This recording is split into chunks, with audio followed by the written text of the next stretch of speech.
There Will Be Blood is a 2007 American epic historical drama film written and directed by Paul Thomas Anderson and starring Daniel Day-Lewis and Paul Dano. The film was inspired by Upton Sinclair's novel Oil. It tells the story of a silver miner-turned-oilman on a ruthless quest for wealth during Southern California's oil boom of the late 19th and early 20th centuries.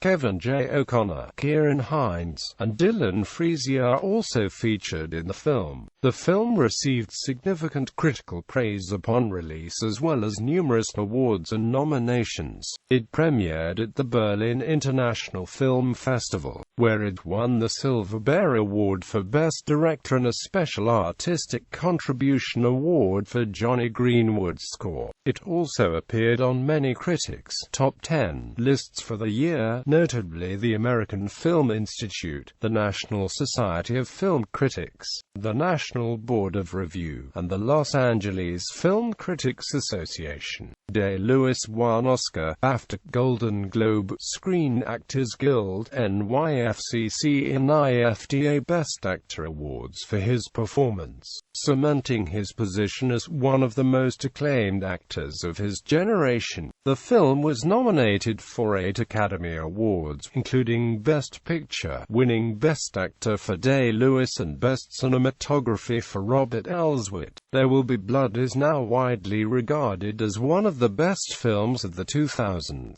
In late 2009, Lisa Schwartzbaum of Entertainment Weekly, Peter Bradshaw of The Guardian, Peter Travers of Rolling Stone, and Michael Phillips of the Chicago Tribune and At the Movies chose it as the best film from 2000 to 2009. In the director's BFI's 2012 Sight and Sound poll for the best films ever made, the film was ranked number 75 and 202 in the critics' poll. In 2016, it was voted the number 3 best film of the 21st century as picked by 177 film critics from around the world. Plot: in 1898, Daniel Plainview, a prospector in New Mexico, mines a potentially precious ore vein from a pit mine hole. In the process of dynamiting the lode, he falls from a broken rung of the tunnel ladder and breaks his leg. He saves a silver sample, climbs out of the mine, and drags himself to the nearest assay office to evaluate his find and receives a silver and gold certificate claim. In 1902, he discovers oil near Los Angeles, California, and establishes a small drilling company. Following the death of a worker in an accident, Daniel adopts the man's orphan son. The boy, named H.W., becomes his nominal business partner, allowing Daniel to paint himself to potential investors as a family man. In 1911, Daniel is approached by Paul Sunday, who tells him of an oil deposit under his family's property in Little Boston, California. Daniel attempts to buy the farm at a bargain price. However, Eli, Paul's twin brother and pastor of a local church, is aware of his plan. Eli demands $10,000 and states that it is for the church. An agreement is made and Daniel goes on to acquire all the available land in the area, except for one holdout, William Bandy. Oil production begins, but an on-site accident kills a worker and a gas blowout robs H.W. of his hearing. Eli blames the disasters on the well not being properly blessed. When Eli demands the $5,000, Daniel still owes his family. Daniel beats and humiliates him. At the dinner table, Eli berates his father for trusting Daniel. A man arrives at Daniel's doorstep, claiming to be his half-brother, Henry. Daniel hires Henry to work for him, and the two grow closer. H.W. sets fire to the house, intending for it to kill Henry. Angered by his son's behavior, Daniel sends him away to a school for the deaf in San Francisco, and leaves him on the train by himself. A representative from Standard Oil offers to buy out Daniel's local interests, but Daniel elects to strike a deal with Union Oil and construct a pipeline to the California coast, though the Bandy Ranch remains remains an impediment. While reminiscing about his childhood, Daniel becomes suspicious of Henry and one night holds him at gunpoint. Henry confesses that he was a friend of the real Henry, who died from tuberculosis. In a fit of rage, Daniel murders the imposter and buries his body. The next morning, Daniel is awakened by Mr. Bandy, who knows of the previous night's events and wants Daniel to repent. At the church, as part of Daniel's baptism, Eli humiliates him and coerces him into acknowledging that he is a bad father. Sometime later, as the pipeline is well underway, H.W. returns and reunites with Daniel, while Eli leaves town to perform missionary work. In 1927, H.W. marries Eli and Paul's sister Mary. Daniel, now extremely wealthy but a raging alcoholic, lives as a recluse in a large mansion. Through a sign language interpreter, H.W. asks Daniel to dissolve the partnership so that he can establish his own oil company in Mexico. Daniel reacts brutally, mocks H.W.'s deafness and reveals his true origins as an orphan. H.W. leaves, but not before telling Daniel he is now grateful that they are not related. Soon after, Eli visits Daniel, who is drunk and passed out in his private bowling alley. Eli, now a radio preacher, offers to sell Daniel the land of William Bandy, who recently died. Daniel agrees on the condition that Eli loudly denounces his faith and his own credibility. Swallowing his pride, Eli reluctantly does so. Daniel reveals that the property is now worthless because he has already drained its oil through surrounding wells. Shaken and desperate, Eli confesses to being in dire financial straits. Daniel taunts Eli and claims that Paul now has his own oil company. Daniel then snaps and begins attacking Eli and chases him around in the bowling room. Eventually, Daniel kills Eli by smashing his head in with a bowling pin. When Daniel's butler comes down to check on him, Daniel says casually, "I'm finished." Cast: Daniel Day-Lewis as Daniel Plainview, Paul Dano as Paul Sunday and Eli Sunday, Kevin J. O'Connor as Henry, Kieran Hines as Fletcher, Dylan Freesia as H.W. Plainview, Russell Harvard as adult H.W. Plainview, Sidney McAllister as Mary Sunday, Colleen Foy as adult Mary, David Willis as Abel Sunday, Hans House as William Bandy, Paul F. Tompkins as Prescott, Jim Downey as Al Rose, David Warshawski as H.M. Tilford, Barry Dell Sherman as H.B. Aylman. Production, development. After Eric Schlosser finished writing Fast Food Nation, reporters kept asking him about Upton Sinclair, and although he had read Sinclair's The Jungle, he did not know about his other works or anything about Sinclair himself. He decided to read most of Sinclair's works, and eventually read the novel Oil, which he loved. Schlosser, who found the book to be exciting and thought it would make a great film, sought out the Sinclair estate and purchased the film rights. He then thought that he would try to find a director that was as passionate about the book as he was, but Paul Thomas Anderson approached him first. Anderson had been working on a screenplay about two fighting families.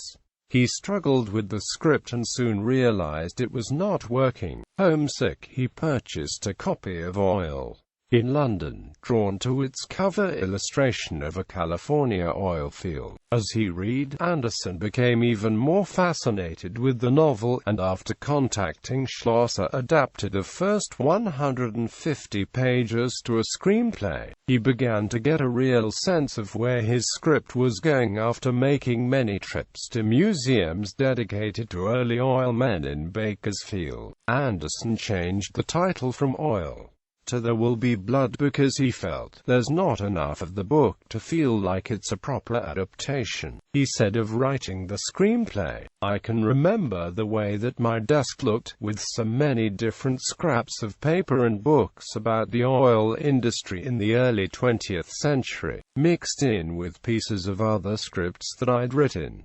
Everything was coming from so many different sources, but the book was a great stepping stone. It was so cohesive, the way Upton Sinclair wrote about that period, and his experiences around the oil fields and these independent oilmen. That said, the book is so long that it's only the first couple hundred pages that we ended up using, because there is a certain point where he strays really far from what the original story is.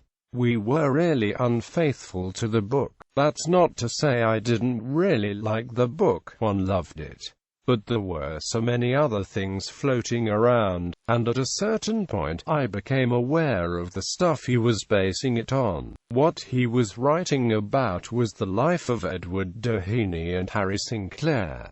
So it was like having a really good collaborator. The book. Anderson, who had previously stated that he would like to work with Daniel Day-Lewis, wrote the screenplay with Day-Lewis in mind and approached the actor when the script was nearly complete. Anderson had heard that Daniel Day-Lewis liked his earlier film Punch Drunk Love, which gave him the confidence to hand Day-Lewis a copy of the incomplete script. According to Day-Lewis, being asked to do the film was enough to convince him. In an interview with the New York Observer, he elaborated that what drew him to the project was the understanding that had already entered into the world, wasn't observing it, entered into it, and indeed populated it with characters who felt had lives of their own. Anderson has stated that the famous line in the final scene, "I drink your milkshake," was paraphrased from a quote by former Secretary of the Interior and U.S. Senator from New Mexico, Albert Fall, speaking before a congressional investigation into the 1920s oil-related Teapot Dome scandal. Anderson said he was fascinated to see that word among all this official testimony and terminology, to explain the complicated process of oil drainage. In 2013, an independent attempt to locate the statement in Fall's testimony proved unsuccessful. An article published in the Case Western Reserve Law Review suggested that the actual source of the paraphrased quote may instead have been remarks in 2003 by Sen. Pete Dominici of New Mexico during a debate over drilling in the Arctic National Wildlife Refuge.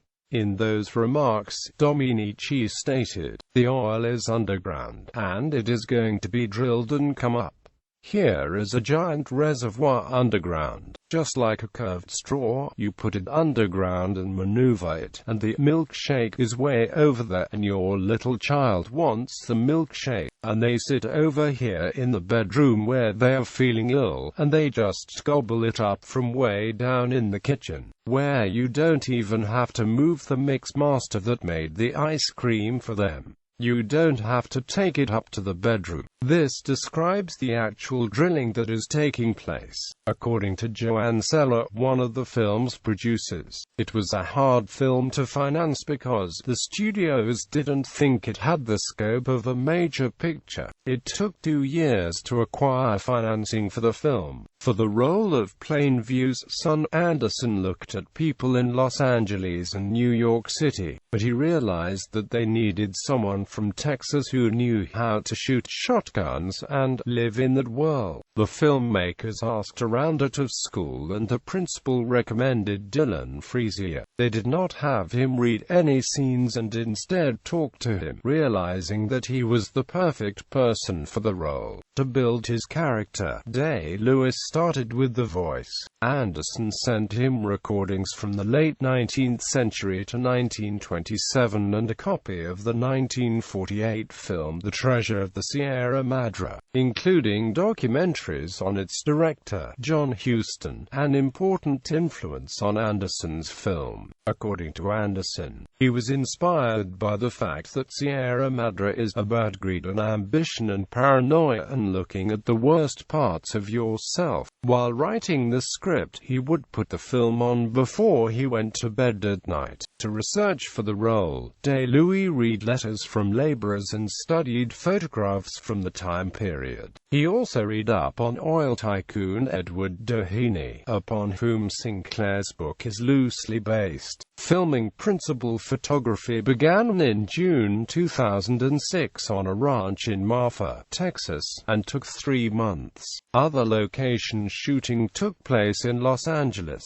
Anderson tried to shoot the script in sequence with most of the sets on the ranch. 2 weeks in, Anderson replaced the actor playing Eli Sunday with Paul Dano, who had originally only been cast in the much smaller role of Paul Sunday, the brother who tipped off Plainview about the oil on the Sunday ranch. A profile of Day-Lewis in the New York Times Magazine suggested that the original actor, Kelly O'Neill, had been intimidated by Day-Lewis's intensity and habit of staying in character on and off the set. Both Anderson and Day-Lewis deny this claim, and Day-Lewis stated, "I absolutely don't believe that it was because he was intimidated by me. I happen to believe that, and I hope I'm right." Anderson first saw Dano in The Ballad of Jack and Rose and thought that he would be perfect to play Paul Sunday, a role he originally envisioned to be a 12 or 13-year-old boy. Dano only had 4 days to prepare for the much larger role of Eli Sunday, but he researched the time period that the film is set in as well as evangelical preachers. The previous 2 weeks of scenes with Sunday and Plainview had to be reshot with Dano instead of O'Neill. The interior mansion scenes were filmed at the Greystone Mansion in Beverly Hills, the former real-life home of Edward.The Jr., a gift from his father, Edward.The.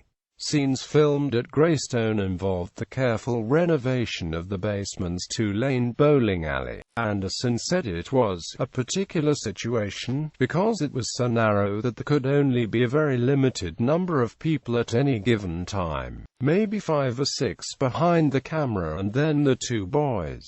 Anderson dedicated the film to Robert Altman, who died while Anderson was editing it. There Will Be Blood was shot using Panavision XL 35mm cameras outfitted primarily with Panavision C-series and high-speed anamorphic lenses. Day-Lewis broke a rib in a fall during filming. Music. Anderson had been a fan of radio hits music and was impressed with Johnny Greenwood's scoring of the film Body Song. While writing the script for There Will Be Blood, Anderson heard Greenwood's orchestral piece, Popcorn Superhet Receiver, which prompted him to ask Greenwood to work with him. After initially agreeing to score the film, Greenwood had doubts and thought about backing out, but Anderson's reassurance and enthusiasm for the film convinced him to stick with it. Anderson gave Greenwood a copy of the film. In 3 weeks later he came back with 2 hours of music recorded at Abbey Road Studios in London. Concerning his approach to composing the soundtrack, Greenwood said to Entertainment Weekly, "I think it was about not necessarily just making period music, which very traditionally you would do, but because they were traditional orchestral sounds. I suppose that's what we hoped was a little unsettling. Even though you know all the sounds you're hearing are coming from very old technology, you can just do things with the classical orchestra that do unsettle you, that is sort of slightly wrong, that have some kind of undercurrent that's slightly sinister." In December 2008, Greenwood's score was nominated for a Grammy in the category of Best Score Soundtrack Album for Motion Picture, Television or Other Visual Media for the 51st Grammy Awards.